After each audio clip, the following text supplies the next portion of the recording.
আল্লাহ তাআলা মুজিজা দিয়েছিলেন। মুজিজার অর্থ হলো অলৌকিক ক্ষমতা, এটা আল্লাহ তাআলা দান করেন। ঈসা পয়গম্বর তিনি চলতে শুরু করলেন, এমন একজন বন্ধু করলেন, একখানা রুটি অবশিষ্ট ছিল, সেই রুটিটা বন্ধুকে বললেন রাখো, তোমাকে আমানত দিলাম, রাখো। চলতে চলতে বন্ধু খেয়ে ফেললো। যখন খেয়ে ফেলেছে ঈসা পয়গম্বর বললেন, বন্ধুরে রুটিখানা তোমাকে দিয়েছিলাম, রুটিখানা কই? বলে হুজুর জানি না। দুমুখে বস্তা দেখেছেন বাপ? দেখেননি? একদিকে ভরবেন আর একদিকে বের হয়ে চলে যাবে, এটা হচ্ছে দুমুখা বস্তা। এই পেটটাই মানুষের বাপ, দিবেন এদিকে ফিল্টার। খুরমা খাওয়ারে পোলাও খাও, হজম হয়ে যাবে, আল্লাহ রাহে দান করিলেও গো পাহাড় হয়ে রবে। ভালো মন্দ যাই খান না কেন, রাত্রিবেলায় খাবেন, সকালবেলায় সাহার হয়ে যাবে। ঈসা পয়গম্বর বললেন, বন্ধু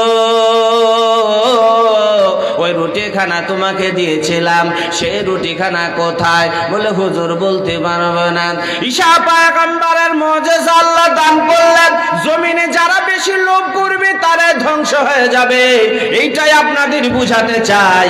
জমিনে টাকাওয়ালা সম্পদওয়ালার অভাব নাই। জমিনে কত টাকাওয়ালা এসেছিল, কত টাকাওয়ালা চলে গেছে, এই ঘটনার দ্বারা আপনাদের এটাই বোঝাতে চাই, লোভ যাদের বেশি হবে ধ্বংস হয়ে যাবে।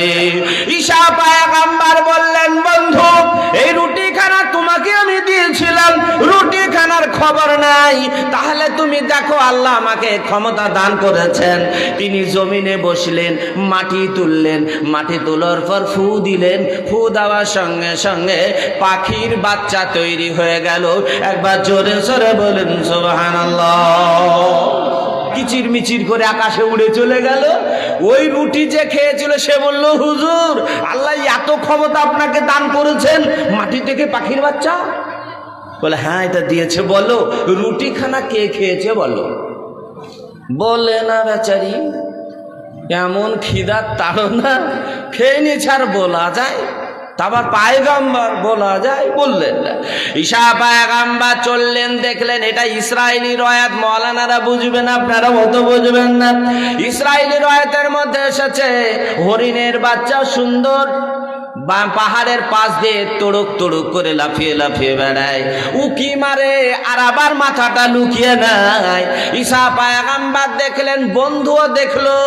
ঈসা পয়গম্বর বললেন, ওই হরিণের ছানা দেখছো? বলে হ্যাঁ দেখলাম। বলে হরিণের ছানা কত সুন্দর? বলে হ্যাঁ তা তো দেখলাম। ঈসা পয়গম্বর বললেন, ও হরিণের ছানা এখানে আয়। আল্লাহ কি দিয়েছেন পৃথিবীতে সব মানুষের জন্য, আজ আমরা হতভাগা, সেই জন্য আমাদের এগুলো হয় না। ঈসা পয়গম্বর ডাকলেন, হরিণের ছানা এসো। চলে আসলো। ওই বন্ধু দেখলেন হরিণের ছানা সামনে আসে আর তুড়ুক তুড়ুক করে লাফায়। ঈসা পয়গম্বর হরিণটাকে ধরলেন, ধরার পর হরিণটাকে আছাড় মারলেন, বরণ হয়ে গেল। বন্ধু বলল, হুজুর আপনি হরিণের ছানাটাকে মেরে ফেললেন কেন? এত সুন্দর দেখতে মারলেন কেন? ঈসা পয়গম্বর বললেন, এটা আল্লাহর মুজিজা, তুমি দেখবা। বলে কি দেখবো? বলে হরিণের আল্লাহ এত ক্ষমতা আপনাকে দান করেছেন যে আপনি জিন্দা করে ফেললেন। ঈসা পয়গম্বর বললেন, বন্ধুরে ওই রুটিখানা কে খেয়েছে বলো? এবারও স্বীকার করলো না। ঈসা পয়গম্বর বললেন, এরকম হবে না, কি করতে হবে? একে কিছু লোক দেখাতে হবে। ঈসা পয়গম্বর তিনি কি করলেন? সোনার ইট তৈরি করলেন। সোনা দামি বস্তু। মহিলাদেরকে যদি বলেন একটা 2 কেজি 2.5 কেজি ওজনের মালা গড়িয়ে দেবো, বলে হ্যাঁ দেবো। ও নিয়ে বেড়াতে কষ্ট হলেও ঝামেলা যা হবে হবে। সোনা কম ব্যাপার, সোনা কার লোভ নাই। ঈসা পয়গম্বর সোনার টুকরো তৈরি করলেন তিনখানা সোনার টুকরো করে একখানা বন্ধুকে দিলেন, একখানা নিজের কাছে রাখলেন, আর একখানা দূরে ছুঁড়ে ফেলে দিলেন। এই সময় সেই রুটি যে খেয়েছিল এ বলল, পয়গম্বর এই তিনখানা সোনার টুকরো একখানা করে দিলেন, আর একখানা কেন ছুঁড়ে ফেললেন? ব্যাপারটা বুঝতে পারলাম না। ঈসা পয়গম্বর বললেন, বন্ধুরে এর মধ্যে ভরা আছে সব। বলে, হুজুর এটা তো বুঝলাম না, ব্যাপারটা কি? ঈসা পয়গম্বর বললেন, তাহলে শোনো, তিনখানা রুটি আল্লাহ আমাকে দিয়েছিলেন। বলে, হ্যাঁ দিয়েছিলেন। তো তুমি একখানা খেয়েছো, আমি একখানা, আর একখানা কে খেয়েছে আমার জানা যায়নি। আমি এই জন্য আল্লাহ তিনখানা সোনার টুকরো দিলেন। আমি রুটি কে খেয়েছি যদি জানতে পারতাম, দূরে ছুঁড়ে ফেলে দিয়েছে ওই সোনা ওকে দিয়ে দিতাম।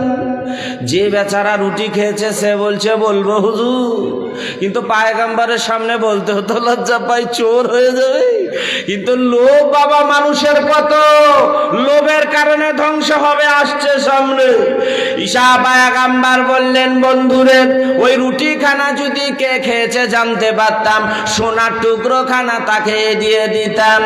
ওই বন্ধু বলল, পয়গম্বর আপনি যা মনে করবেন করুন, রুটি খানা আমি খেয়েছি। বলে, আহারে দুনিয়া কিসের লাগে বানাইছো ঘর, আজরাইল আসিবে সোনার দেহ থেকে ওগো প্রাণ কেড়ে নেবে। সোনার দেহ থাকিবে পরে মাটিতে কুরে করে খাবে। কত যে বাহাদুরি, কত যে অহংকারী, সব পড়ে রবে থাকে, সব দুনিয়া পড়ে থাকবে। লোভের কারণে ঈসা পয়গম্বর বললেন, বন্ধুরে তিনখানা সোনার টুকরো তোমাকে দিয়ে দিলাম, কেন তোমার ভিতরে অনেক লোভ রয়েছে, আমার সঙ্গে তুমি যেতে পারবে দাও। তিনি কি করলেন, তিনখানা সোনার টুকরো দিয়ে দিলেন। ঈসা পয়গম্বর বললেন, তুমি চলে যাও। মাল বেশি হয়ে গেলে কেমন হয়ে যায় এটাই আপনাদের বুঝাতে চাই। তিনখানা সোনার টুকরো নিয়ে চলতে শুরু করলো। বেচারা যেতে যেতে এমন ডাকাতদের কাছে পড়ে গেছে ভাব, যে ডাকাত কলজা ছিঁড়ে খেয়ে নেবে, জীবনটা নিয়ে নেবে, মাল ছাড়বে না। দুইজন ডাকাতে সর্দার, চোখ দুটো লাল লাল, এসে বলছে, তোর হাতে ওটা কি? বলে, শোনা, নিয়ে যাচ্ছিস কোথায়? আমরা ডাকাতে সর্দার, আমাদের ওপর দিয়ে কেউ ডাকাত নাই, মাস্তান নাই, আর তুই নিয়ে যাবি তার মানে? চলে শোনা দে।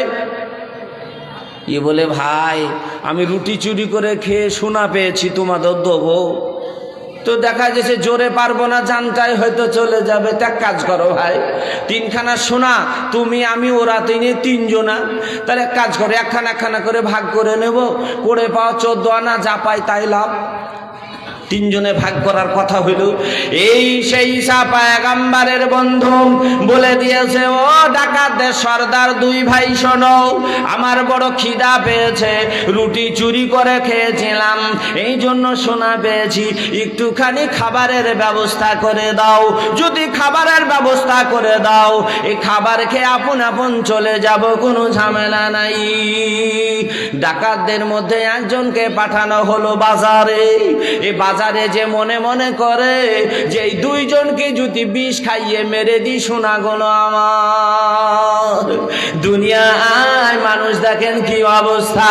ও বাজারে নিয়ত করে চলে গেছে, দুইজন বসে আছে, এরা বলছে শোনো, ও যখন বাজার থেকে আসবে, দেরি করেছিস কেন? বলে, মারতে শুরু করবো, মারতে মারতে মেরে ফেলবো, একখানা সোনা বেড়ে যাবে, অর্ধেক করে ভাগ করবো। দুই রকম বুদ্ধি হয়ে গেল। ও আচ্ছা করে খাবারে বিষ মাখিয়ে ও চলে আসছে, আর এরাও বুদ্ধি এঁটে বসে আছে যে আদের ঠিক দেখে নেব। যেমনই এসেছে মারতে শুরু করলো, মারতে মারতে তাকে শেষ করে ফেললো। বলার সুযোগ নাই, ভাই ওই খাবারে বিষ মাখানো আছে, খাস না, এ কথার সুযোগ তার আর হলো না। সে একজন কমে গেল। দুইজন বলছে, ভাই আমরা খাবার খেয়ে ভাগ করে নেব।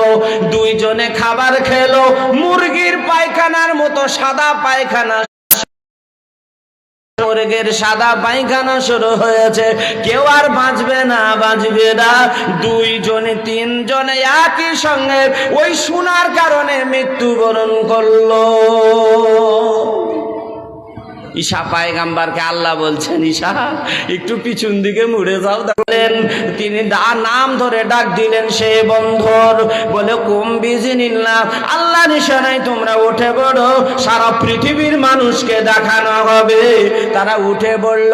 জিজ্ঞাসা করা হলো যে তোমরা যখন মৃত্যুবরণ করলে এই সোনাগুলো কি তোমাদের কাছে এসেছিল? বলো না না না, আমাদের কাছে আসেনি। বলে মৃত্যুবরণ করলে তারপরে তোমার পিতা মাতা, দাদা দাদি, নানা নানি, খালা বউ এরা কে তোমার কাছে এসেছিল? বলে না। তাহলে তোমরা সম্পদের জন্য কেন এরকম করো? হে দুনিয়ার মানুষ, গল্পটা শোনালাম, এই গল্প শুনিয়েছি। যদি পয়সা না দেন বাপ, তো গন্ডগোল আছে। পয়সা দিতে হবে, অত সহজ নয়। এবার কোরআনে আসি। আল্লাহ তাবারক তাআলা কোরআনুল কারিমে ঘোষণা দিয়েছেন, হে দুনিয়ার মুসলমান, যারা জমিনে অহংকার করেছিল, ওরা বাহাদুরি করেছিল, তারা দুনিয়াতে বেঁচে নাই। আল্লাহ তাদেরকেও দুনিয়ার মধ্যে ইতিহাসের পাতায় নাম লিখে দিয়েছেন। একটা হলো ভালো, আর একটা হলো মন্দ। এই দুই রকমের ইতিহাস আপনাদের সম্মুখে তুলে ধরব। কোরআনুল কারিমে আল্লাহ তাআলা এমন একজন বাদশার নাম শুনিয়ে দিয়েছেন। আজ আমরা জমিনে ফেরাউনকে চোখে আমরা দেখিনি, কিন্তু ফেরাউনের চাচাতো ভাইকে দেখতে পাই, ফেরাউনের ফুফাতো ভাইকে আমরা দেখতে পাই। ফিলিস্তিনের দিকে তাকিয়ে দেখুন, ছোট ছোট বাচ্চা চোখ দিয়ে মায়ের পানি ঝরে, বাচ্চা মুখের দিকে তাকিয়ে তাকিয়ে দুনিয়া থেকে বিদায় দেয়। এই ফেরাউনের চাচাই তো ভাই আজও দুনিয়াতে আছে। আল্লাহ তাআলা এজন্য শোনালেন, হে উম্মতি মুহাম্মদীরা, তোমরা শুনে রাখো, জমিনে ফেরাউন এসেছিল, হামান এসেছিল, উতবা সাহেব, আবু জেহেল, এরা সকলে এসেছিল। এরা দুনিয়াতে ইতিহাস ভালো করে যায়নি, এরা মন্দ করে গেছে। সাবধান থাকবা, ওই রকম জমিনে আসবে। মুসলমান, কখনো তোমরা ভেঙে পড়ো না। যারা জমিনে ভেঙে পড়বে, আল্লাহ তাআলা কিয়ামতের দিন তাদের চেহারাগুলো সামনে নিয়ে আসবে। হে বিশাল মুসলমানেরা, আজ চোর, ডাকাত, লম্বা বেটে, কালো ধলক, শিক্ষিত মূর্খ, বড়লোক, সম্পদশালী, ক্ষেতমজুর, যত পৃথিবীতে মানুষ আছে, একজনের সঙ্গে আর একজনের চেহারা মিলে না। কিন্তু ফেরাউনের দলবল, আবু জেহেলের দলবল, উতবা সাইবার দলবল ভারতবর্ষের মাঠে জেনে নসনদে বসে রয়েছে। যারা পিছনে সহযোগিতা করছে, ওরাও কাল কিয়ামতের মাঠে ভয়াবহ দিন, ওই ভয়াবহ দিন আল্লাহ তাআলা বলেন তাদের চেহারার মধ্যে নিদর্শন চলে আসবে। আল্লাহ তাকা হাদিসুল গাশিয়া বুজুহুন ইয়াউমাইযিন খাশিআ আমিলাতুন নাসিবাতুন তাসলা নারান হামিয়া। আল্লাহ বলেন কিয়ামতের দিন তাদের চেহারার মধ্যে এমন ভয় আসবে, তাদের চেহারা দেখে জানতে পারা যাবে এরা সেই মাল যারা জমিনে দাঁড়িয়ে মুতেছিল, পেশাব করেছিল, যারা মসজিদের দিকে যায়নি, যারা আলেম ওলামাদের কথা মানেনি, যারা ইসলামের রাস্তায় চলেনি, খেসেছে মাল আর পেটের ভিতরে ভরে দিয়েছে। একে বলেন এক আল্লাহ, একে বলেন এক আল্লাহ, শরীক জাহার নাই, দুয়ে বলেন দুই ফেরেশতা। দিবানিশি চলছে তারা, দিবানিশি চলছে তারা, হিসাব নিকাশ লিখে। তিনে বলে 30 পারা, তিনে বলে 30 পারা, কোরআন পড়ো না কোরআন মানে না, মসজিদ মানে না, দাঁড়িয়ে দাঁড়িয়ে পেশাব করে পশ্চিম চিনে না। আল্লাহ বলেন কিয়ামতের মাঠে ওদের চেহারাগুলো সেই দিন ভেসে আসবে। আল্লাহ বলেন তাদেরকে গরম পানি দেওয়া হবে, এমন গরম পানি দেওয়া হবে আমার আব্বু গো, আমার মা বোনেরা, সেই কিয়ামতের দিন ভয়াবহ দিন। ওই দিন পানি পানি করে মানুষেরা ছুটবে। আল্লাহ এমন পানি দেবেন যে পানিটা পান করে পেটটা ব্লাডারের মতো বাস্ট হয়ে যাবে, গরম পানিগুলো বের হয়ে যাবে। কিয়ামতের মাঠে সেই দিন বলবে আল্লাহ খাবার দাও, খাবার দাও। আল্লাহ তাআলা বলে লাইসা লাহুম তাআমুন ইল্লা মিন দরি লা ইসমিদু ওয়ালা ইগদি মিন জু। সেই দিন এমন খাদ্য তাদের দেওয়া হবে, ওই খাদ্য খেয়ে তারা মোটা তাজাও হবে না, তাদের খিদা নিবারণ হবে না। এমন খাবার দেওয়া হবে যে খাবার হবে কাঁটা, গলার মধ্যে আটকে যাবে। সেই দিন ভাই ভাই করে চিৎকার করে কেউ আসবে না। আল্লাহর নবী বললেন ওই কিয়ামতের দিন ভয়াবহ দিন, হাসরের মাঠে ওই মালগুলো ধরা পড়ে যাবে। ও আমার আব্বুগণ, আজ জমিনে যাদের টাকা আছে, সম্পদ আছে, এরা মনে করছেন আল্লাহ দেখতে পায় না। আল্লাহ কোরআনে বলেন সেই দিন চেহারায় ধরা পড়ে যাবে। সাবধান সাবধান। নাম্বার 2 আপনাদের শোনায়, আন আবি হুরায়রা রাদিয়াল্লাহু তাআলা আনহু قال قال رسول الله صلى الله عليه وسلم يقول سبعة يذلهم الله في ظله يوم لا إلا ظله। এ যুবক, আজ গান করে বেড়াছো, আজ গানে ব্যস্ত। কে এমন নাই যে গান জানে না? বলেন দেখি। প্রত্যেক যুবকরা গান জানে, কিন্তু ওই ঠ্যাং ভাঙা হাত ভাঙা একাদ আয়াত, কি বলে একাদটা ছেদ, আয়াত তো আরবি গো, সব বেনাস গন্ডগোল হয়েছিল। যুবক শোনো, কিয়ামতের ঘটনা থেকে তুলছি আমি। কিয়ামতের দিন আল্লাহ 7 ব্যক্তিকে আরশের নিচে স্থান দেবে। এর মধ্যে রয়েছে দেশের মুড়ল। আমাদের এলাকায় বাপ, কেউ কথা খারাপ মনে করবেন না, হক কথা দুটো বলতে দেন, তারপরে মা বোনদের নসিহত করবো। আমার লম্বা বক্তব্য হয়তো, এই জন্য একটু এদিক ওদিক হবে। বলা হয়েছে 1 নম্বরে দেশের বাদশাকে ডাক দেওয়া হবে, দেশের মুড়লকে ডাক দেওয়া হবে। যারা আজকে মনে করেছে আমি ফেতরার মুড়ল, কিয়ামতের দিন আল্লাহ তাকে ফাটিয়ে দেবে। মুড়লের বাড়িতে গান বাজে বড় বক্স নিয়ে, কিছু বলে না, কিন্তু কিয়ামতের দিন 1 নম্বরে মুড়লকে ডাকা হবে, আমিরকে ডাকা হবে। হাদিস কোরআন বুখারী মুসলিম শরীফের হাদিসে আবু হুরায়রা থেকে বর্ণিত, বলা হচ্ছে আল ইমামুল আদিল, দেশের ন্যায় বাদশাকে ডাক দেওয়া হবে। বাপ রাগ করিয়েন না, হক কথা দুটো শুনেন। ওই দিন কিয়ামতের মাঠে সম্মানী ব্যক্তির মধ্যে 1 নম্বরে পড়বে দেশের নেতা, দেশের মুড়ল। ইনি থাকবেন সেই দিন 1 নম্বরে, যেখানে থাকবে সবুজ ঝান্ডা। আপনার নবী, আমার নবী, কুল কায়নাতের নবী, নবীদের সেরা নবী, রহমতুল লিল আলামিন মুহাম্মদুর রাসূলুল্লাহ। সকলে বলুন সাল্লাল্লাহু তাআলা আলাইহি ওয়াসাল্লাম। সেই নবী থাকবেন, আর সবুজ ঝান্ডা ওই আরশের নিচে বসে থাকবেন নবীজি। বলবেন আসো আসো, ফেরেশতারা বলবেন আসো আসো আসো। ওই মুড়লকে ডাক দেওয়া হবে, 1 নম্বর আরশের নিচে তার নাম লিপিবদ্ধ করা হবে। জান্নাতের সঙ্গে সঙ্গে চলে যাবে, কেউ বাধা দেবে না, কেউ টানবে না, কেউ বাধা দেবে না। বাদশা কেমন হতে হবে এটাও ভাবতে হবে। এক বাদশার কাছে বিচার এসেছে, ধরুন তার স্ত্রী তীর ছুঁড়েছে আকাশে। আকাশে তীর ছুঁড়ার পর তীরটা লেগে গেছে কার কাছে? একজন ধোপানি, জামা পরিষ্কার করে গরিব মানুষ, ওর শরীরে ঢুকে গেছে, মরে গেছে। বিচার নিয়ে এসে দেখে বাদশার নাম এমন বাদশা তিনি ছিলেন, দেশে আমাদের দরকার। বাদশা আমরা পাই, কিন্তু সেরকম করতে পারি না।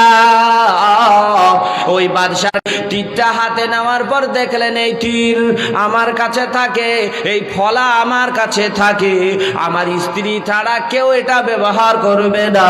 তিনি বুঝতে পারলেন আমার স্ত্রী, আমার বিবি এই তীর ছুঁড়েছে। বিবিকে ডাক দিলেন, প্রাণের বিবি। বিবি চলে আসলেন, স্ত্রী চলে আসলেন। আসার পর কেন বাদশার ডাক। বিবিকে জিজ্ঞাসা করা হলো, এই তীর ধনবান দিয়ে তুমি কি মেরেছো ফলা? এই তীর কি তুমি ছুঁড়েছো? বিবি মাথাটা নিচু করে বললেও যে হ্যাঁ আমি তীরটা ছুঁড়েছিলাম, কোথায় গেছে আমি জানি না, কিন্তু তীর আমি ছুঁড়েছিলাম, স্বীকার করে দিয়েছে। বাদশা বলল ঠিক আছে, বিচার আমি এক্ষুনি করব, দেরি করব না। প্রাণের বিবি সামনে দাঁড়িয়ে রয়েছে, ওইদিকে সে গরিব মহিলা যার স্বামীটা পুকুর পাড়ে মারা গেছে, ওই গরিব মহিলা দাঁড়িয়ে রয়েছে। বাদশাহ তীরটাকে নিয়ে আসা হলো, ধনবান ধনুকটাকে নিয়ে আসা হলো। নিয়ে আসার পর গরিব মহিলার হাতে তুলে দিয়ে বলে দিয়েছেন বাদশাহ, ও গরিব মহিলা, আমি হক বিচার করব, কেননা আমি কিয়ামতের দিন তোমার বিচারের জন্য কাঠগড়ায় খাড়া হব না। বাদশার বিচার দেখুন ও দুনিয়ার মোড়ল, ও দেশের বাদশাহ, শুনে রাখেন বাদশাহ কেমন করেছিলেন। ওই বাদশাহ কি করলেন, গরিব মহিলার হাতে তীর ধনুক উঠিয়ে দিয়ে বললেন, ও গো শোনো, তোমার চোখের সামনে তোমার স্বামী তড়পে তড়পে মারা গেছে, তুমি কত কষ্ট পেয়েছ। নিজের স্বামী চোখের সামনে মারা গেলে বলেন কত কষ্ট পাওয়া যায়। আজ আমি বিচার করে দিচ্ছি, তুমি আমার চোখের সামনে তার স্ত্রী আমার স্ত্রীর সামনে আছে, তুমি করো কি, তার স্বামীকে মেরে দাও। তাহলে বিচারটা কেমন হলো? বলে তোমার চোখের সামনে তোমার স্বামী যেমন মারা গেছে, তুমিও তার স্বামীকে ওইভাবে মেরে দাও। বাদশা নিজেই বিচার করছে, আমার বুকে তুমি মেরে দাও, আমার চালিয়ে দাও, কেন আমি হক বিচার করব, সঠিক বিচার করব। দুনিয়ার মুসলমান, হাদিসে এমনি আসেনি বাপ। ওই সময় গরিব মহিলা তত্তর করে কাঁপতে শুরু করলো। প্রাণের বিবি চিৎকার করে বলল, স্বামী গো, একটু কি মহাব্বত নাই?